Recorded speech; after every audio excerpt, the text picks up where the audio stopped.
Welcome to the Upshot, Multi-World Disc Golf's podcast about the latest in the disc golf world.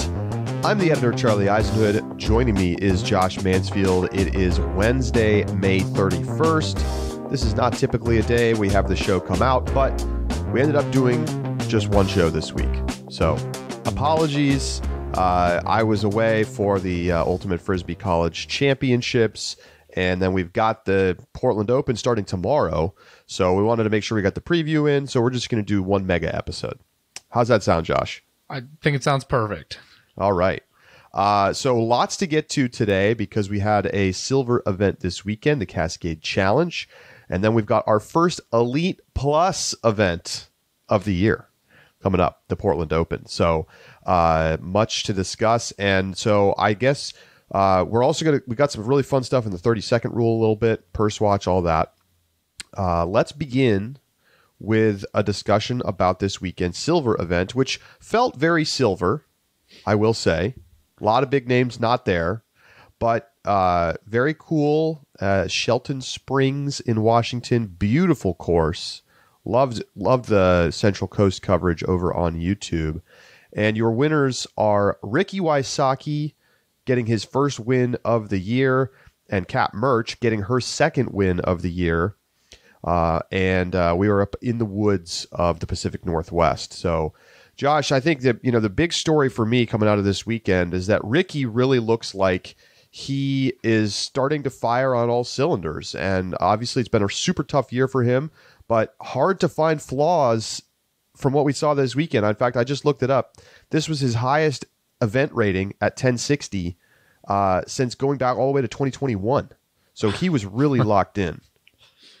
Yeah, and like you mentioned, definitely some people missing, but that doesn't take away from the fact that Ricky played a really complete game of disc golf. When you look over at the stats, not only did he have a solid putting weekend, Circle 1X actually was not, he lost 0.01 strokes to the field. So a little bit weak on the Circle 1, but that I think was in part, he was 18.91 strokes gained tee to green, 2.74 strokes gained in Circle 2. And what I think is really significant here, he ties Eric Oakley 76% Circle 2 in regulation and 20% parked percentage. Between those two statistics, 56% of the time he's in Circle 1. The thing was, he was putting it underneath the basket, or he's giving himself good looks almost every time. His Circle 2 putting, 46%, C1X putting, 81%, still fine. It's definitely nothing, it's not crazy, but it's plenty good. Just top to bottom, Ricky looked like the most complete player this weekend, and it's good to see Ricky back, because that is something that I think we have not talked about as often with the diverse set of players who've kind of been gracing the leaderboard, and then Calvin obviously being, Mr. Consistency right now. But typically the guys who are at the top of the leaderboard are ones who have top to bottom the most complete game, right? I think Calvin, that's a compliment we often give Calvin, is his well-roundedness. But that is the feature of the people like Ricky and Paul in years past, is that they are just have such complete games relative to the players around them. And to see Ricky demonstrate that skill and characteristic again makes me think that Ricky could be poised to start really taking off for the rest of his season. And why not? The thing that's been holding him back is not that his game isn't sharp or that he's, having some sort of mental struggles on the course. None of that. This is just a pure physical ailment that is kind of disconnected from the actual performance of disc golf. And, I think it's very encouraging to see him not only winning, but playing as well as he did. And it's not like this was a freebie. He's going up against players who are shooting really well. James Conrad had a great weekend and, kind of unfortunately didn't really get it going in the final round. But it was shot for shot down the stretch there with the continuing to be very impressive Evan Scott. Evan Scott steps up and, he birdies 12 and 13. And then he birdies 15 when Ricky takes a par. So it's within a stroke at that point. And Scott is first on the box on 16. And throws just another picture-perfect forehand. The forehands from this guy in the woods were a thing of beauty. And it kind of flips the pressure to Ricky. It's not an easy hole, 16. And Ricky, once again, a gorgeous forehand. He hits the putt. He goes bogey free in the final round, and talked about it in the post round interview that he is accustomed to being in those positions where you have to, as he said, clutch up down the stretch, and he does that again and again, and it's what's made him a many time champion on the Disc Golf Pro Tour and at the majors.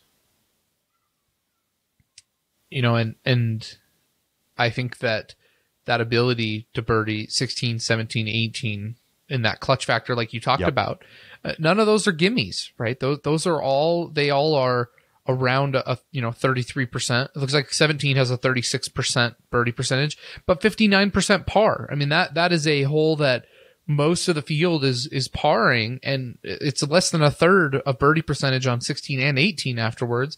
And so for Rick to be able to step up and to get all three of those when he knows he needs them, that's what separates someone like Rick, who's been on tour as long as he has and has that mindset, with someone like Evan Scott, who is still young and learning his place and figuring it out on the British Golf Pro Tour and doing so well. I mean, we see his name pop up frequently, but it was a stellar performance from Rick to close it out, especially at the end there. I mean, leads the field in park percentage at 20% on a woods course. That's very impressive. And I will say, Josh, we kind of talked about pros are going to come in here and shred. Yes, but like not to a degree that made it feel like it was too easy to be a touring course. Agreed. There are definitely other courses on tour when you're looking at just scores that get shredded. I think of Deglo, for example, right? That course you can see 15 under, 16 under still. I think since changes have been made, I don't think you're going to see an 18 under, but maybe I'm wrong on that. Either way, though, I mean, when you're just looking at scores, I don't think that this course, all in all, was one that was so. The round average was a 2.3 strokes under par. Yeah, that's fine. That's nothing crazy. Hole 8 has some eagle opportunities, but there's still some people taking some bogeys. It was a fine course. It was fun to watch. Yeah, lots of fun stories this weekend. I mean, Ricky really did separate, particularly off the tee. I mean, he led the tournament circle 1 in regulation. His scrambling is always fantastic. He was north of 80%. No matter how you want to slice it statistically, it looks good. And you mentioned the putting being a little so-so from C1X. I felt like he passed the eye test for me on the putting. Agreed. And like, particularly in the final round, it's like he just really wasn't missing putts. A couple really long ones didn't go down, but he looks like the Ricky Wysocki that we know, and that could, if he stays healthy, go out and win multiple Elite Series events this season.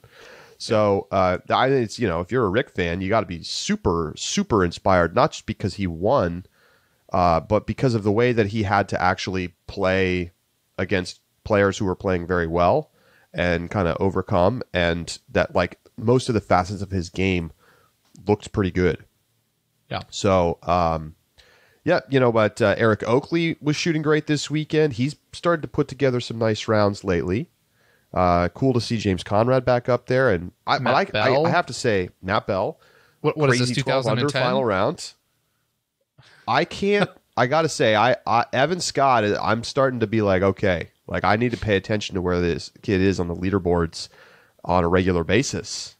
What a fantastic performance, and to clutch up on 18, hit that crazy putt to get in second place. Awesome. Mm-hmm. Yeah. That is awesome, and it's cool to see from another young player, right? It feels like a broken record at this point, because every week we have another one that we need to talk about who's performing and playing well, and it's just becoming such a norm on tour these days. It's definitely exciting, and this also, to me, we've talked about this in the past, but I think is a good point to highlight here. It felt like a silver event. We were missing big names, but I love the opportunity for these kind of tournaments on tour with live coverage for us to be able to watch someone like Evan Scott, or to see players like Matt Bell and Eric Oakley, who we haven't seen on coverage as often, right, playing up against Ricky. And that is a nice it's a nice opportunity to kind of gauge these players' growth in their game, because you can look at someone who finishes 15th and say, oh, look, Evan Scott had a 15th place finish at wherever, But great you never for him. see him. You never see him, right? And so you can look at the stats and you can check, but oftentimes you're not able to watch those players. And so in order for us to be able to showcase these players, get to see a little bit their skill set and that development, it's a real opportunity to see what the future of the sport is going to look like in a couple of years down the road, and even next year or this year. And over on the other side, Kat Mertsch gets another win this season. She comes from behind by a couple of strokes in the final round to catch Sai Ananda and pass her, putting together a very nice 5-under on the final day, where she opened up with 3 straight birdies on 3 tricky holes, and I believe got maybe the only birdie of the day. Was it the weekend on hole 3? I think it was the weekend. No, Deanne Carey got it in round 1. So 2 birdies total on hole 3, and Kat Mertsch gets one of them in the final round. She cools off a little bit in the middle, but Sai Ananda never really able to get it going, and Kat Mertsch starts to pull away late. It's funny to listen to Kat Mertsch after the round, because it was just she's almost feels like she's accustomed to winning now. That's something that we've talked about with players, is once they get their first win, it feels like a floodgate's about to open, because they're over the hump. They've got it. I think it was Calvin who got the first win of the season at LVC, and he said after the win, he said, "Yep, I got my win. All the pressure's gone now." Or maybe it was Gannon with an early win. One of the two of them, in the post-round interview, they said, "Yep, I've got my first win of the season. It's off my back, and I can just play disc golf now." That's the same thing for Kat Mertsch, both on the season as well as in her career. Getting that win just answers so many questions. It makes you feel like you belong, and there it is. And so now you've got Kat Mertsch, who's able just to come in, shoot an incredible final round, and look really good doing it. It was a really strong tournament, I think, from Kat Mertsch. And when you jump in a little bit of ahead to preview on the picks here, you pick Kat Mertsch to win, and I really, really liked that pick before, and she shoots really solid golf, 982, 965, and 996 final rated round. Just great, right? Like those are the kind of round ratings that win Elite Series events as well. I know Paige wasn't there. I know that. Yeah, it was silvery. It's silver. It's silver. None of the big names were here. Right, and they weren't. But those are round ratings that would be competitive on tour. And sure. that's really nice to see, when, that's about all I think you can really take away from in terms of performance and how it might relate to the tour. But she's playing golf at a level that's necessary to stay competitive at the Elite Series events. And I think is going to be somebody you have to watch going into Portland. The thing you mentioned this about Ricky, sort of the versatility and the all around game. I mean, I think the same is true of Kat Mertsch. I don't think you really spot an obvious weakness. She scrambled well. She putted well. She was good off the tee. She gave herself easy birdies regularly, 13% parked. She is able to succeed on kind of different styles of course, because she has many facets of the game working. And that's basically the reason she beat Sai. Sai was awesome off the tee, but didn't putt great. Didn't make a single Circle 2 putt, sub 70% from Circle 1. And, the difference was that Kat Mertsch hit a quarter of her Circle 2 putts. And like those sometimes are the difference makers. But I don't think this is I don't think Sai should feel, negatively. I think, you kind of look at it and you got to tip your cap, because Kat went out and shot awesome on the final day. Yeah. Her total winning score was 11 under, and 5 of those under par strokes came in round 3. So, Sai Ananda having a really nice season. Yes. And I think it's going to come down to, on weekends where her putter is rocking and we're on a woodsy course, I don't see any reason that Sai couldn't win another one later this year. And yeah, we're seeing that there's some consistency from these kind of like upper middle tier players who are like playing well week in, week out at this point. Yeah. One other highlight that I think is important here, and this is on the MPO side. James Conrad shoots in round 1 a 14 down. It was insane. Absolutely crazy. And with that round, now owns the second and third highest rated rounds of the year. And the only one that's beating him, Adam Hammes at the Memorial. So this isn't even Elite Series in silver, right? Put it in the dumpster. So the only round beating him is a Memorial round, which you know how we feel about Memorial rounds around here. Conrad then has Jonesboro at 11:01. That was in round 2. And now he owns a 1096 rated round 1 at Cascade Challenge. So those are the top 3. What do you make of this? What do you make of the fact that we've seen him put together some truly electric performances, but that he's not won yet? I think here's what's interesting.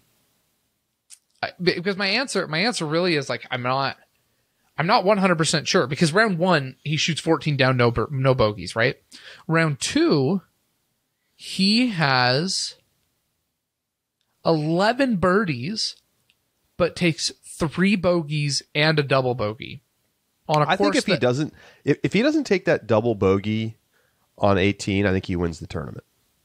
And that's not by the math. That's just by like momentum, the way that I see it. Yeah. Exactly. Yeah. And then round 3, you see him and it looks like he misses the fairway quite a bit. And his, 72% fairway hits. He misses the fairway on. He just made some bad shots. He did. He just made some bad shots when he went into the hazard on 10. Just a terrible mistake. And it's just very strange to watch him kind of misthrow a simple approach shot. Here's what I'll say I make of it. This is the answer I'm going to give you. The 2 seasons that James won a major were very, overall, pretty poor seasons for James. I think the year he won USDGC, he won Idlewild. Is that what it was? And then, other than that, I think he's got 3 wins in the past 4 years. Let me look at it. While you continue, I'll pull up the numbers. While you're pulling stats, I think in the past 4 years, 3 to 4 years, he's got 3 wins. He's got Idlewild, he's got USDGC, and he's got Worlds. He also won MVP. Oh, he won MVP. That's what. Okay, so he's got in 4 2018. wins. Okay, that's 5 years ago, though. Yes. So 5 years, 4 wins. Yes. Half of those are majors. That's right. We know that James has the talent to shoot rounds like this, right? We've always known this. We know that he has the talent to play golf at the highest level that anybody else does. And I just don't think James puts it together as often.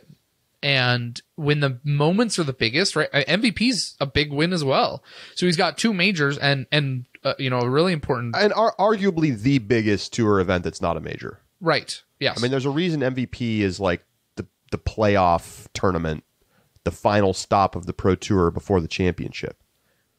So to me, James is always going to show these flashes of brilliance, and maybe it correlates to a win sometimes, but I really watch James when it comes to the biggest moments lately, right? That's where you see James really start to show up. And I think that happened at Champions Cup this year as well. Let me pull the standings real quick. If we go to the Champions Cup this year, so James right now is sitting 14th in the Pro Tour standings, 11th at Champions Cup. So it was a fine tournament. I was thinking of it last year. I think he placed 6th or something, 5th or 6th. This is just what James does, though. I mean, these are higher rounds than typical, right? These are definitely, I think, rounds that exceed where we've seen him. But James has good rounds. He shows up. We see him near the leaderboard. He doesn't win, except once a season. And that's just kind of what I think we see from James. We know what James is. And I mean, how old is James Conrad?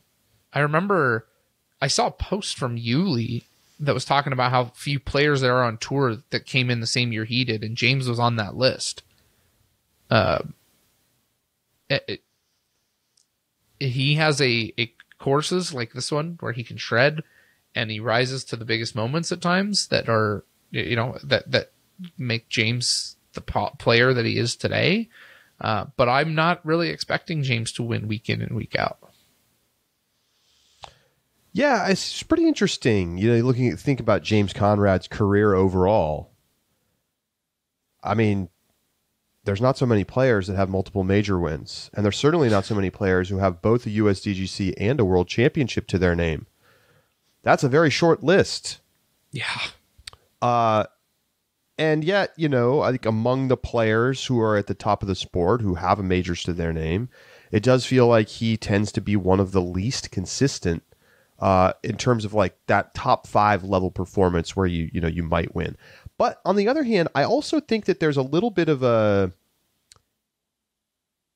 I have the sense that he's been snake bit a little bit, actually. Where that when he plays at that level, that 1050, 1060 plus level, he has won less often than maybe he should. Okay. He has lots of finishes where, he shoots over 1050 for a weekend and finishes third or second a bunch of times in his career. Remember in 2018 at USDGC, he shot 1058 rated and didn't win. He shot 1062 at 2019 Worlds and finished third. Now, rating isn't everything, but I think my point is that he has showed over the years that he's probably going to put together 2 to 3 times a season that 1050 plus level golf, which I would consider to basically be you're in the conversation to win the tournament.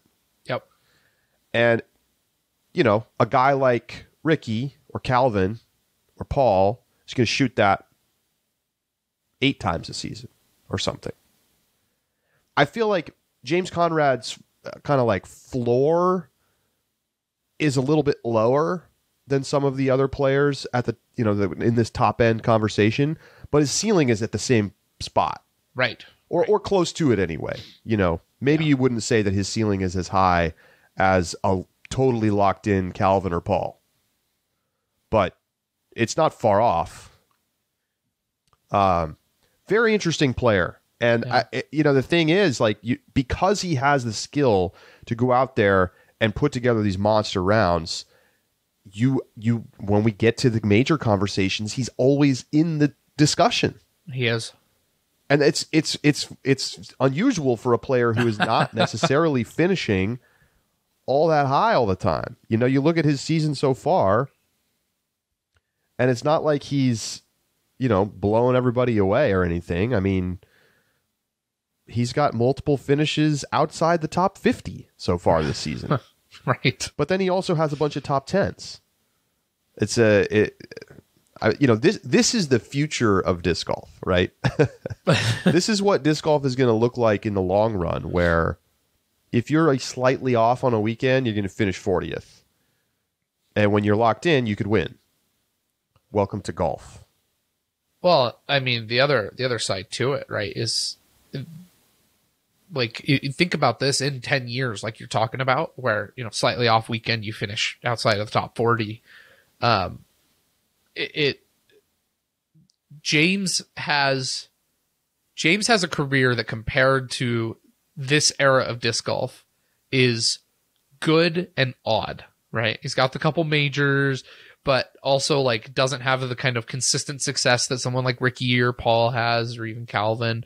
But in a couple of years, in 5 years maybe, you look at James Conrad's career and you're like, oh yeah, James Conrad is a career that any professional disc golfer would be very pleased with, because he's able to get the majors, got a couple of tour wins, and that's I don't know, it's odd. It feels almost like James's like lower consistency, like consistent level of play, means that it feels like James's career is ahead of where the disc golf era is at right now. But it's turned into a couple really nice majors and a decent, a good good place on team MVP, and he's been touring forever and still does, and that all around is like, I would say, a pretty successful player, but definitely an enigma compared to some of these other guys that have multiple majors as well. I think I don't know if I asked this on the show, but I've discussed it. Is James Conrad a Hall of Famer? It's tough. It's really tough. That's really hard. Because how many guys have won Worlds and USDGC? I don't have an easy way to assess that. So it's like, okay, Climo, Beth, Paul, Doss, Ricky has not won USDGC. Nope. Feldberg, because I think Feldberg's won USDGT. Is he won Worlds? I don't think he did win a Worlds. The only two others that come to my mind that are in contention would be Feldberg or Schultz. No, he won Worlds in 2008. Okay, so Feldberg's on that list. Yes. Because he won USDGC in 2005, and then he won Worlds in 2008. Okay. And then I think Barry Schultz has both as well. I believe that's right. Yeah, I know he's got 2 Worlds, and Eagle hasn't won either, right? Right? So that's a small list. That's it. There's 5 players. We might be missing one person or something. Right. But that's a very small list, and is that enough, along with a couple of other Elite Series wins, to be a Hall of Fame level player? Maybe not. I don't know. It's hard. He feels borderline. I think James is going to benefit. The longer James plays, the better chance he has of getting into the Hall of Fame, because our mindset of what is success, like we're talking about right now, is going to continue to shift. And if he is elected, if the election was to happen today, maybe, right? But if the election happens in 10 years and he has maybe 1 or 2 more Elite Series wins or a major, I think then the attitude and the mindset that we live in is going to be different, and that's going to get him in. And also, the way he won his Worlds, that's going to weigh in the mind of voters, right? Oh, yeah. Like this, I don't know. It's really tough. I think the bar for getting into the Hall is going to get a little bit steeper. It's going to get higher. I think it's going to be, like if you think about modern players that are going to get into the Hall on the MPO side, right? We obviously know Macbeth and Wysocki. Are you sure? I mean, he didn't make it in the first time. Second ballot Hall of Famer. Those two are going to get in, obviously. Yeah. I think Calvin has certainly done enough at this point. Simon's going to get in, even though, like, maybe competitively he hasn't necessarily done quite enough, although maybe he has at this point, given the resurgence of the last 2 seasons. But I think the combination of that and being an international player and having like a very high profile in the sort of like online media sphere, that feels very Hall of Famer-ish to me. I think Eagle's going to get in. Even if he finished playing today, I think Eagle might get in.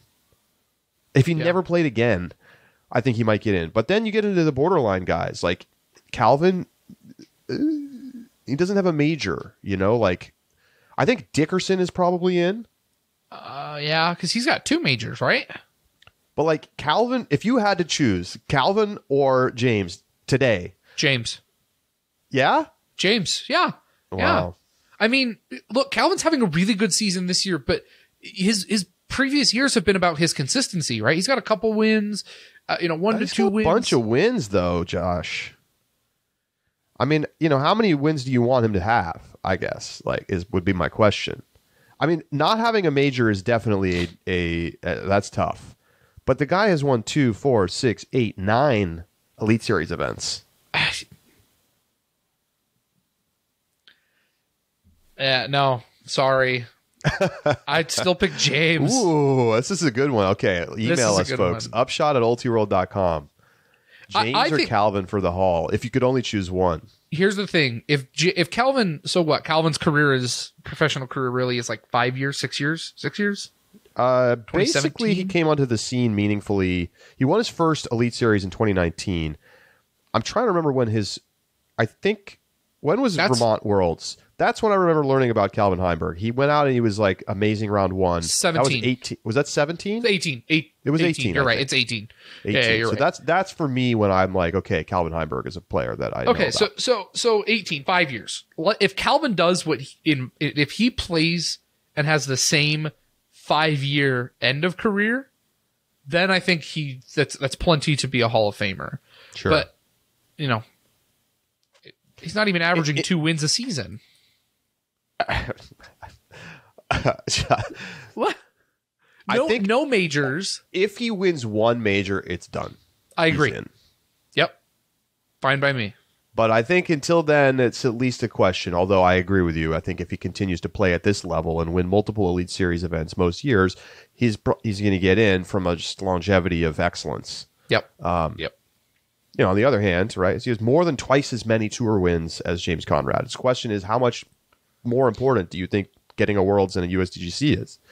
It's very interesting. Well, if here's the other thing you got to remember though. If we're talking, it's the PDGA Hall of Fame.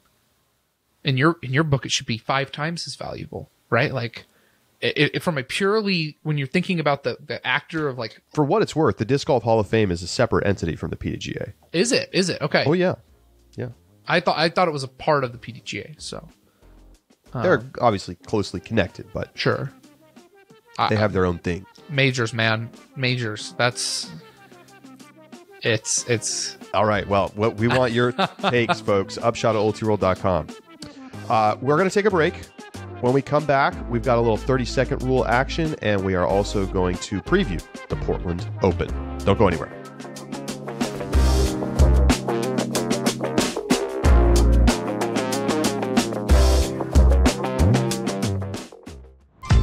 At Pound, the quality of our gear runs deeper than the stitching.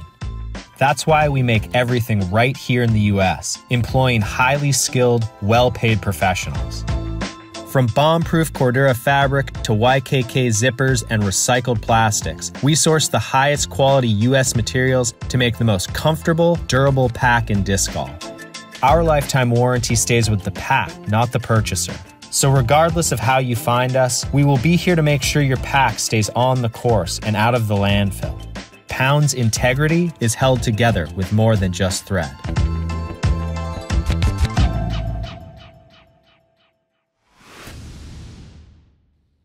Welcome back to the Upshot. Josh, real quick, just want to say I love your shirt today. Oh, thank you. It was like a $10 polo. I'm a big fan of it. It's like celestial. Yeah. Is that what it's supposed to be? No, I think it comes across that way on camera a little bit more. It's more like a geometric kind of like splatter pattern. Okay. Yeah. Okay. Yeah. It definitely, I've noticed it when I wear it on the show that like the whites really pop on it and it kind of gives that look. Yeah. But very cool. All right. Well, let's dive in. We've got 30-second rule starting right now. We have a bunch of topics to get to. 30 seconds on each one. If we go over, it doesn't matter. Josh, go ahead. Yeah, first up, we do have the first Elite Plus event this weekend. We also now have playoff registration.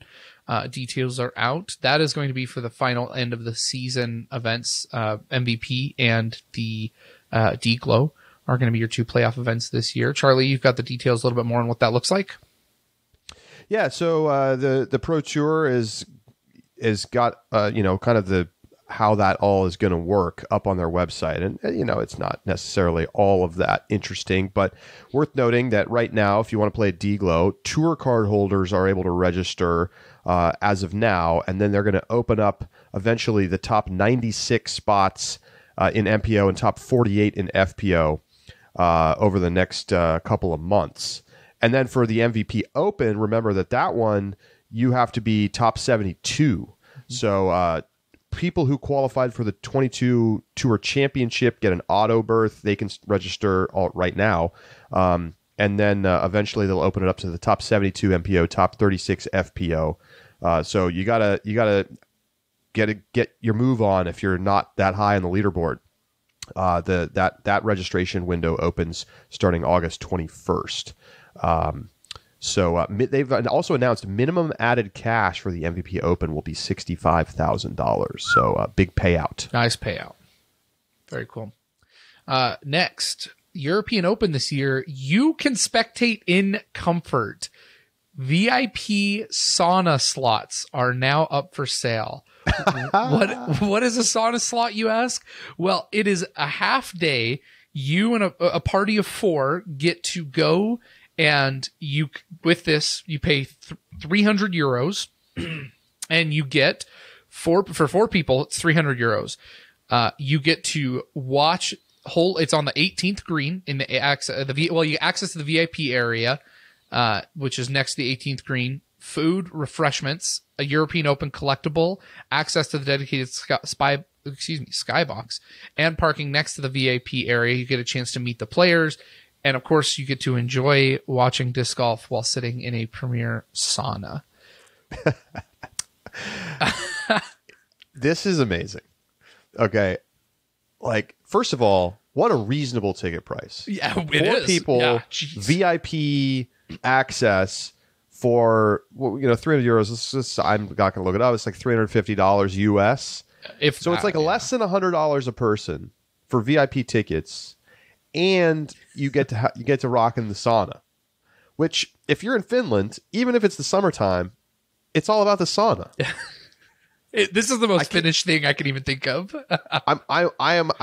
Seems an appropriate time to say it. I'm very excited. I'm going to be commentating on both the PCS Open and the European Open, and I'll be doing it from Finland, Josh. Congratulations. So I will try, if I have the opportunity to go check out the sauna, I will give a first-person report on the sauna at the course and let you know if it was worthy of a VIP ticket. So help me. If somebody brings their disc golf bag into that sauna, I'm going to lose my mind.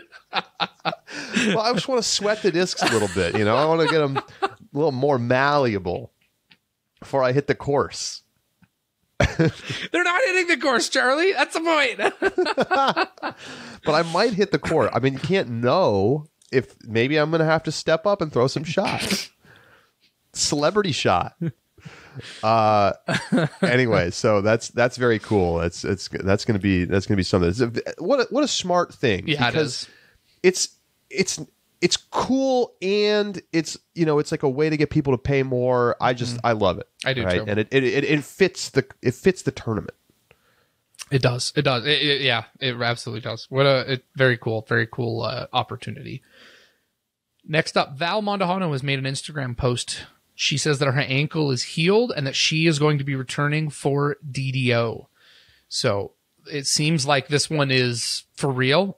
We've had Val stay registered for a lot of events until last minute, but she's saying that, the healing is done. She's ready to play. She's back to full health and will be playing again for DDO. Very exciting to see her back.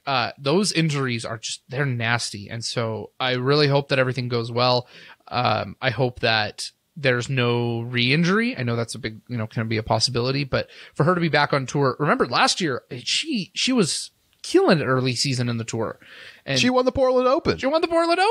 I mean, there was a point where we were saying, should it be the top 4, not top 3, because of how well Val was playing early season. And it falls off during the end of the season, but we talk about a lot of the young players, the up and comers. Val is ahead of all of them in terms of her resume because of how well she played last season. It's going to be a great addition to have her back on tour. Yeah, I mean, another player who can legitimately win any weekend. Yep. And I'm not worried about her game long term. This is not an injury that necessarily is going to be a big problem. Now, obviously, right, you always worry about re-injury risk, but I got to give her credit. She didn't rush back. Yes. She didn't try to come back too soon while it was still hurt. She waited. Mm-hmm. That's exactly the right thing to do. And I think her original assessment of the timeline maybe made it feel like it was like some kind of, oh wow, she's still not back. This, like, she's missing. But really, if she had properly assessed, like, I'm going to be out for at least 3 months, we'll see when I can get back, then I think people's expectations would have been set a little bit better on the whole thing. But super excited to have her back on tour. Yeah, absolutely. Finally, 2023 Tim Stalinsky U.S. Masters Disc Golf Championships happened this past weekend out in Eugene, Oregon. We're going to give some shout-outs to the winners here. Philo Brathwaite wins in a playoff over Cale LaVisca in the MP40 division, taking down Hype. Big win, takes home a decent $6,800 in payout. I mean, that's a great payout. Yeah. One more than Ricky this weekend. So anyway, congratulations to Philo over there, still rocking it. Owen Scoggins in FP40 doubles Jennifer Allen's score, 28 down. Jennifer Allen second place, 14 down. Owen takes it just handedly in the FP40 division. It almost doesn't feel fair that she's allowed to play in that division. Straight dog out there. Johnny McRae wins an MP50, also takes home $4,500. Great payout again. I gotta start playing more disc golf and then join these Masters tournaments. Dang. Yeah, you do. Takes down the win. Juliana Korver wins the FP50 division by 23 strokes. Over in MP55, Patrick Brown takes down the win. FP55, Sandy Gast wins. MP60, Peter Sontag takes the win. FP60, Pamaflage Reinecke.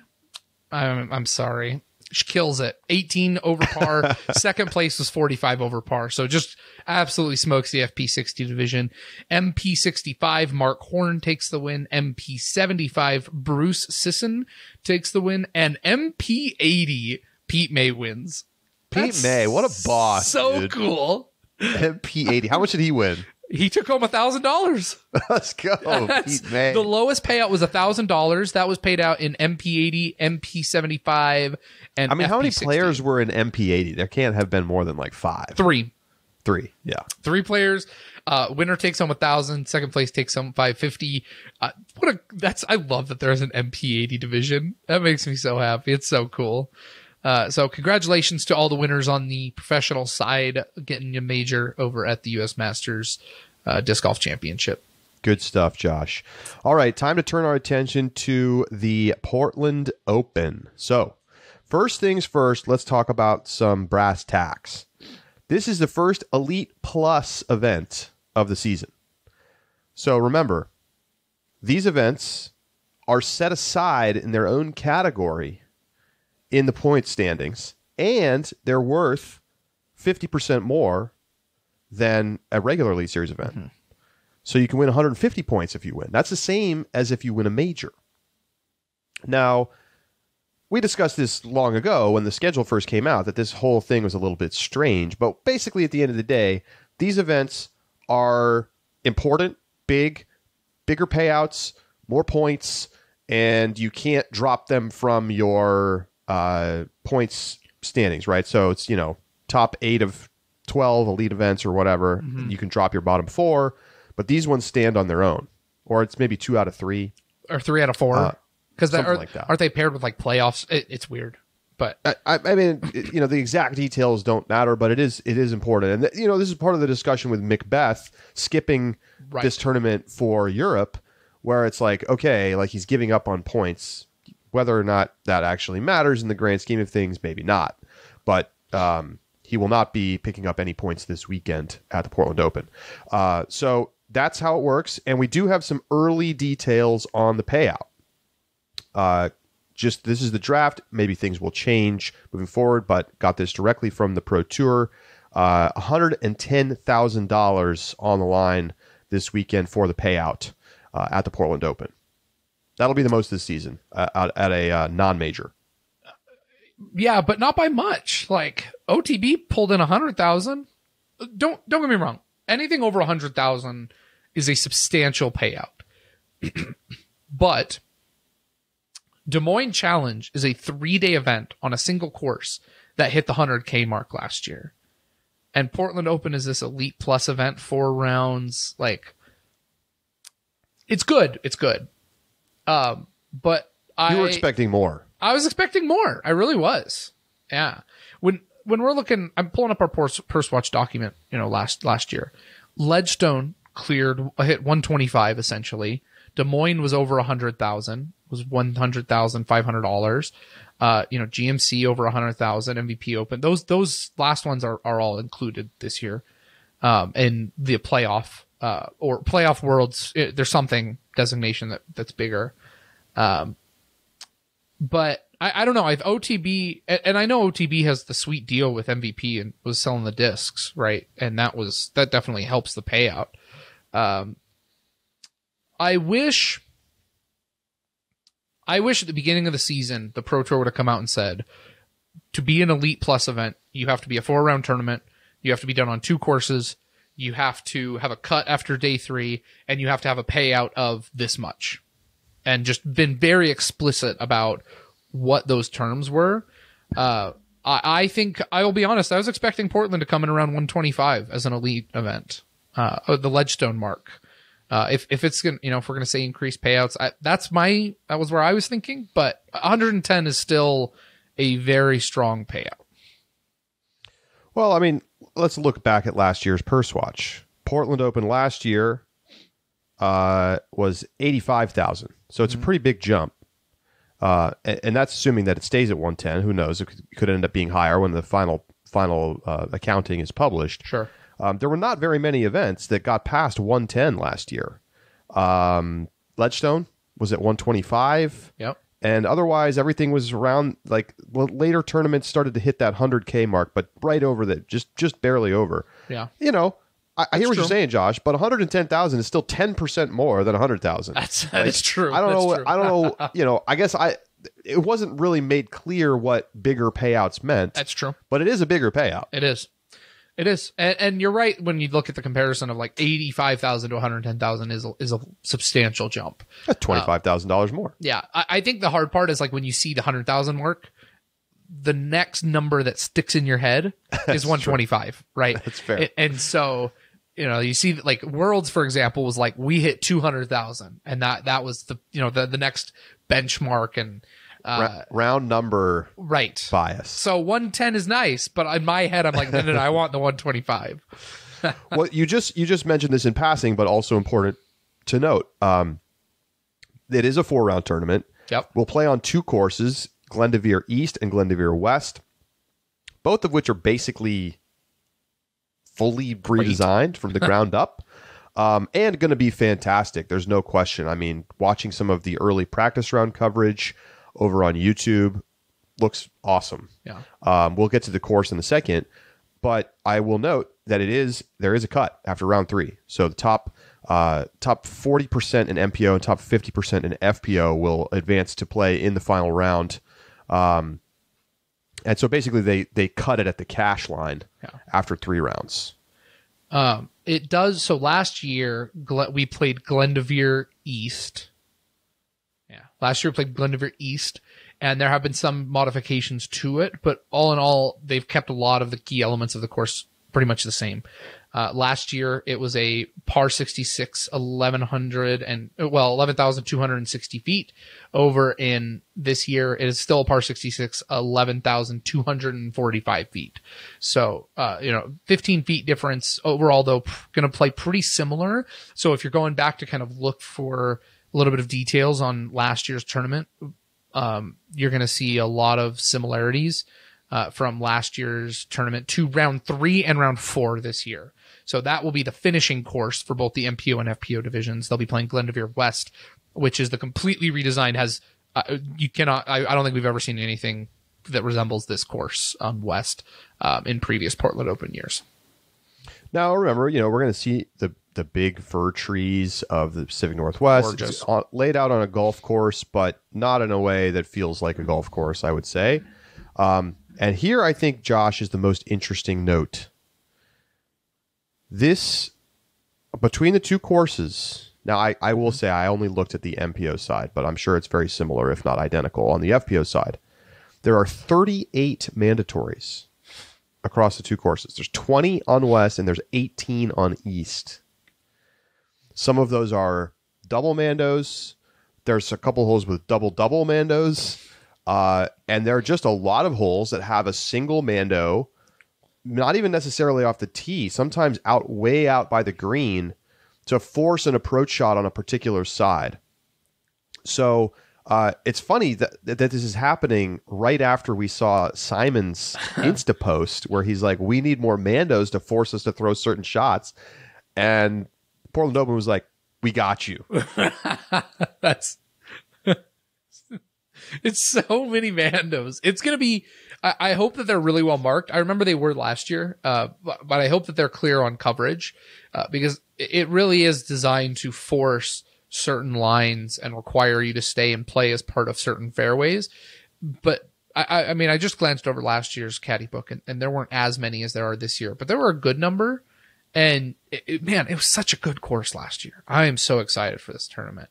And I think it's a good use of Mandos. At least in the past, they've demonstrated a good use of Mandos to designate and create layup zones while still allowing creativity and shot making. And that's what I think Glendoveer does so well, is they have certain zones, certain areas, certain fairways they want you to take, but they give you so much room in the way that you attack those fairways. They basically just don't want you throwing into a separate golf fairway and then just playing around everything. Which I appreciate, and I think is this is such a good course. It's fair, right? I mean, I think if you don't have the ability to create like airspace obstacles, there's just times where you need to use Mandos to force particular shots. Yeah, like there's a couple, like on the West course, there's essentially a tunnel shot where, I don't know, 75 feet off the tee or something, you have to go through a double Mando. It's not that long of a hole, but it's essentially like a woods tunnel shot that they use kind of like a small grove of trees to create that.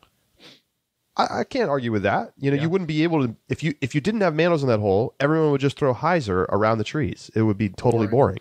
So if you want to be able to create a tunnel shot on a piece of property where there's not really natural ability to do that, that's how you do it. Yeah. I don't think there's anything wrong with that. And the tunnels are like once you've defined that initial Mando, the tunnel shots are pretty good. Like they're nice, they're wooded, they require a pretty like technical line, and the point is not to it's not that they're putting 4 sets of Mandos all the way down to force you to stay in this tight little tunnel. It's the sense of, here is this grove of trees, this path of trees that you have to play through. That's it. That's all the point of the Mando. I think it's an excellent use of it, and I'm excited to see it. Why don't we take a look at a couple of holes that I think are pretty interesting, Josh? Mm-hmm. Why don't we start with over on the West course? So that's the one they're going to play in the first 2 rounds. Let's take a look at hole 4. Pretty interesting here. Par 4, 505 feet, big OB water carry, at least as an option.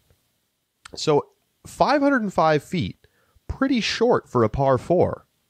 Should be very birdieable, but there's a lot of OB and hazard around. You've got the water, you've got the golf green, you've got a bunker hazard left and short. So if you hyzer out early, you might end up in taking an extra stroke. But it's also short enough, Josh, that if you want to go for it, you could get an eagle. Mm-hmm. But there is OB inside the circle on both the right and the left-hand sides, and at about the backside of between the circle 2 edge between the tee and the green is right at where the water is at OB as well. So if you come up short, you're going OB. If you're too far right or left, you're going OB. And if you're long, you're going to be putting back towards danger. So pretty interesting hole.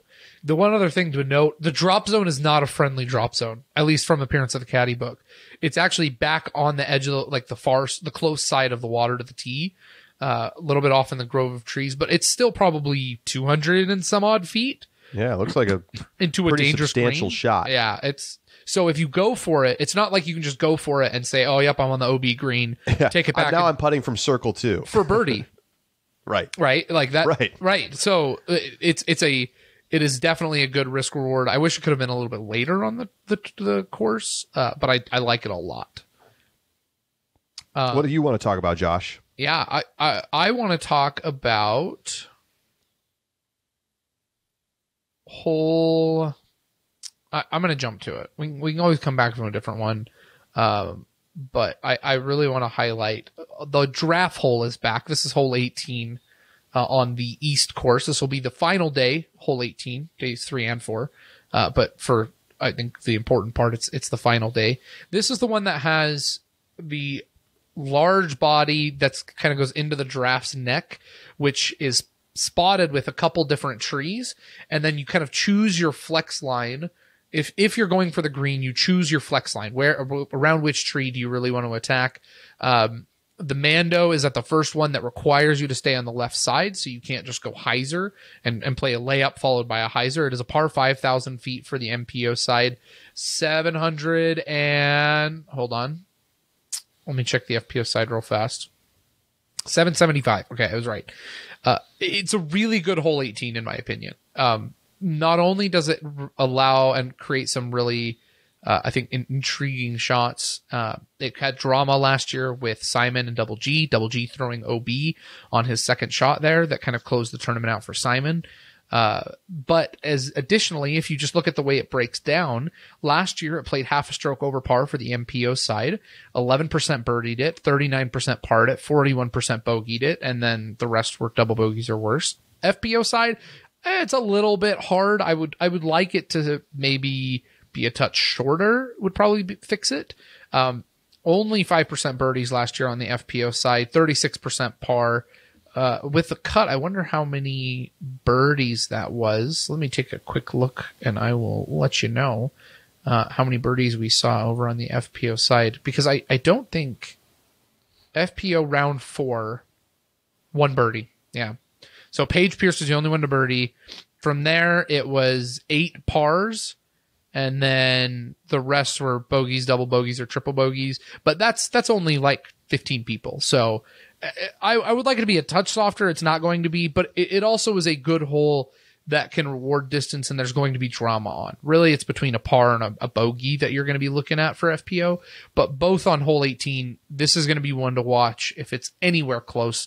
And by anywhere, within 2 strokes even, 3 strokes, hole 18 could still change this tournament. And there's pressure. I mean, there is pressure. There's OB both sides. You have that tricky Mando. It's going to make some people uncomfortable to throw those shots. I think this is an interesting hole, and I remember liking this one last year. So we'll make sure to get our hole 18 review in this year. So note Kristen Tatar back. She had her brief stint back over in Europe, and now she is here, where she'll be playing as we kind of go through this Pacific Northwest into the Midwest before we head back over to Europe for PCS Sula and the European Open.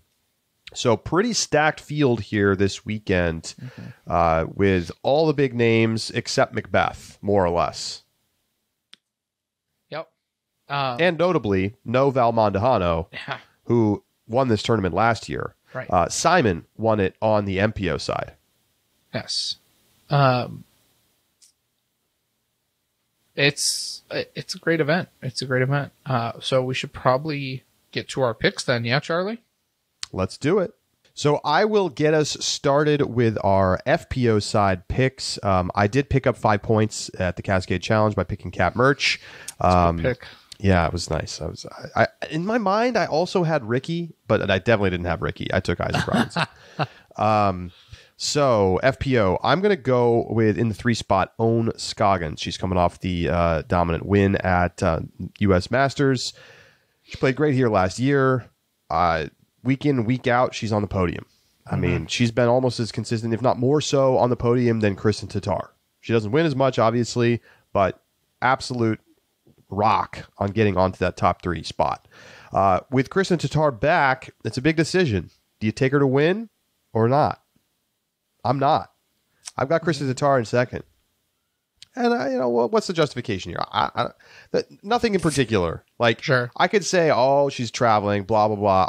I could make up a bunch of nonsense, but really I just don't think she's going to win this weekend, because I think the person that's going to win is Paige Pierce, which feels a little crazy, but honestly, Josh, I'm rooting for the story. Rooting for the story. I want to see Paige beat Kristen. Paige won OTB. Kristen wasn't there. I want this season to heat up a little bit, and Paige beating Kristen this weekend at Portland Open would really help do that and set up our kind of trajectory towards the European Open, where I think we're going to see an awesome battle between those two and the other Europeans like Henna and Evelina. All right. I will say I do not have Paige on my podium. I think it's a bit of a pipe dream. She got beat by Valerie Mondahano. She got beat by Valerie Mondahano by 14 strokes last year. Yeah, well, Valerie Mondahano beat everybody by like 10 strokes.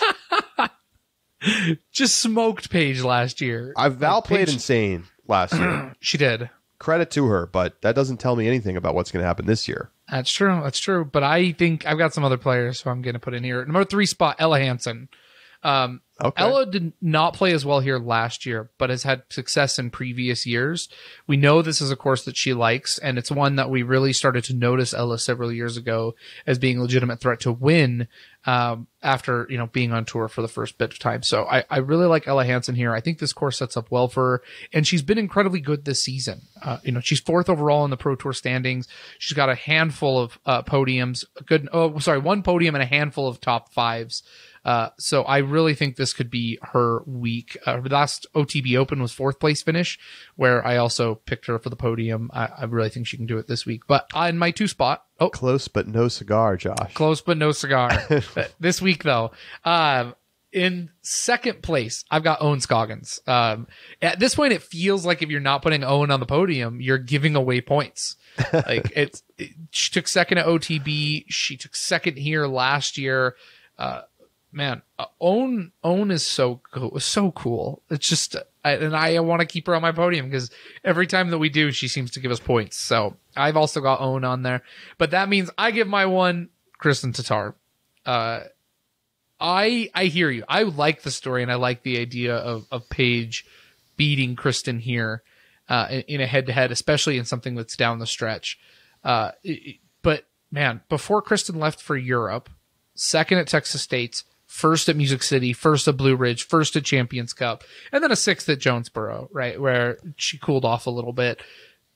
But Kristen is still doing it great this year, and she shows up at important events. And so, like I said, think you need to convince me why you're picking Kristen to win, Josh. I'm going to keep picking Kristen until she gives me a reason not to. And so I like Kristen for this weekend. All right. On the MPO side, who are you taking? MPO side, in 3rd place, I've got Isaac Robinson. This course is long, but it also has, it really does have an element of woods, right? The Mandos really force you to play certain lines. And when you think about woods versus open golf, when you typically think of golf courses, I think something that players struggle with sometimes is that the lines aren't defined for them, right? There are multiple ways you can attack a hole and a variety of lines that are presented to you without much context until you start getting closer to the green. I think of hole 1 at DDO, for example, at the Emporia Country Club. It's just dead straight and you can throw whatever you want. Just you need to throw it really far 3 times and then it becomes a little bit more technical. This course, though long and on a golf course, does not have that. It has lines that are defined by the Mando and are shaped around trees, which means I think Isaac Robinson is going to have a lot of success here. And he has taken 3rd place last year as well. Played well here in the past. So I've got Isaac Robinson in my 3 spot. My 2 spot, I've got Nicholas Antila. He did not play here last year, and so we don't have that as a frame of reference. But I think he's been having a nice season, and I'm excited about him at this event because this is one of those that I've talked about. I think with Beaver State Fling, I talked about it as well, and the Champions Cup.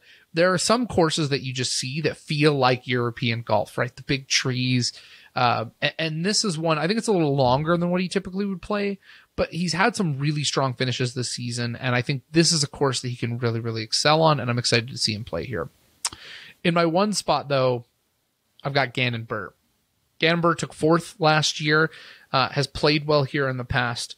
And it feels like Gannon is due for another one. His win was at the Open at Austin, but since then he, 3rd at Music City. He did win Blue Ridge.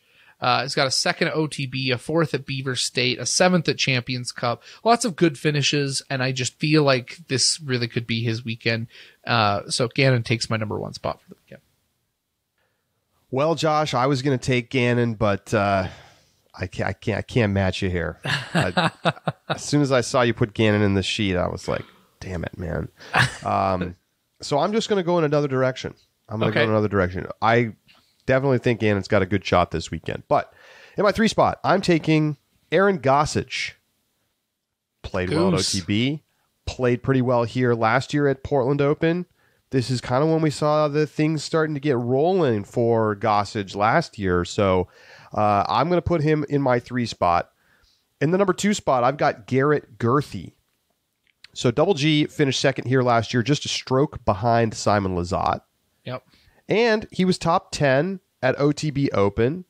So I feel like combination of the horse for the course as well as kind of the current form favors Garrett Gurthie here. There are some mondo long holes. There's a par 3 that's like 630 feet. Yeah. Yeah. If anyone's getting it, it's going to be Double G. And he's going to run it on that hole 4 over the water to try to get that eagle. Yeah. Let's go.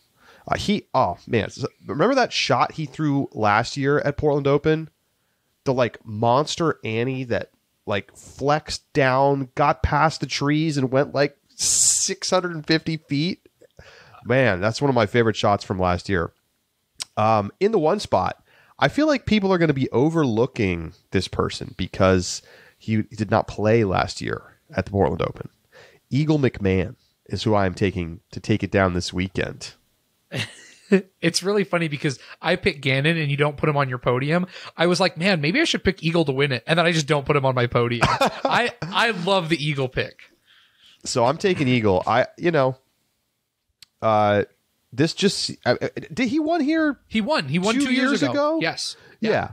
So we know with like that a clutch putt on 18 green to beat Paul McBeth. Incredible. And remember the shot off the fence line? Yeah. I mean, Yes. awesome stuff. And that was a great battle. Hopefully get something like that again. So yeah, I'm taking Eagle to run it back here. And, he got the win. So now I think he's ready to get it going and be that guy. So those are my picks this weekend. I like it. You picked both 2021 winners. That's true. I did. You did. Not intentionally, but it works out nicely. Super quick. We need to do a hole 18 review for the Cascade Challenge. Oh, yes. I'm going 6 and 6. It was fine. It's a fine hole. Nothing special about it as a hole 18. Just a fine hole. Good scoring separation.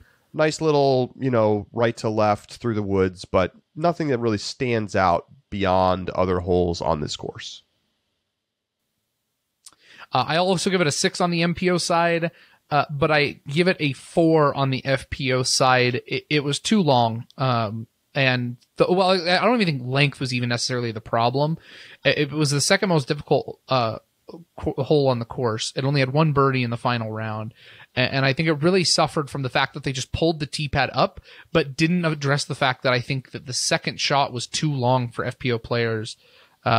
If they were even able to get in position from the first. And so one of those that, shortening the hole does not address the fundamental nature of like FPO side. And I think if it was a par 5, it would have been fine. Mm-hmm. Like scoring separation wise, it was fine. So that's why I don't downgrade it. I get the point though, for sure. Yeah. I like the 5. I like making it a 5 idea. Eagle opportunities there, fair number of birdies, a lot of pars. Yeah. Exactly. It's just like wrong to par. Okay. And then finally, over under. Josh, you got something? Okay. I do. The way that the MPO finished last year, right? Simon and Double G both going OB. The really close down the finish on the hole 18. The previous year, Eagle hitting the putt when everybody was in contention. I think Ricky and Paul were both in contention right there on the green. On the MPO side, we've really seen a lot of like close finishes. In 2021, Paige only beat Katrina by a stroke, and then Valerie obviously dominating last year. But so far, Portland Open has proved to have 3 out of the 4 finishes in the past 2 years it's been on tour have been within a stroke in terms of the margin of victory, and was decided on the 18th hole. Over under 0.5 playoffs for this event. My gosh. The playoffs are 1, 2, 3, and 18, which I really, really want to see. And I think that this tournament has just like been poised for a playoff a couple of times. So I'm feeling the playoff this week. Well, in that case, I'm going to go with what I was going to choose anyway, but I feel like it works out for everybody. I'm going to take the under. I will give you the opportunity to root for the playoff. Okay. I do think it's possible, but I think generally, if I was offered this line at pretty much any tournament at any time, I'm going to take the under. I just think that's the right bet. I don't know what the odds would be, but probably like minus 250 or something. So I'll take those odds, and I'll say no playoff, but I kind of hope there is one because that'd be fun. Right. It's a fun thing to root for. I think it's a good chance of this tournament. But you're right. Like, all of those things I said are to say I think this course has a probably better opportunity than others, but I still think you're taking the right side of the bet.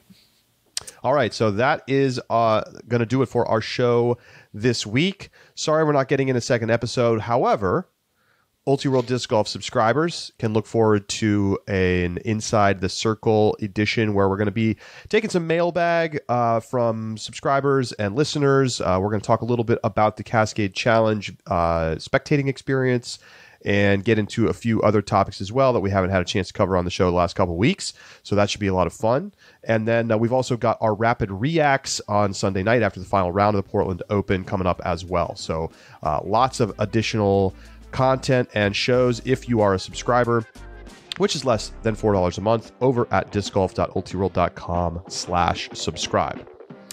That is going to do it for this week's show. For Josh Mansfield, I'm Charlie Eisenhood saying so long, and we'll talk to you next week right here on The Upshot.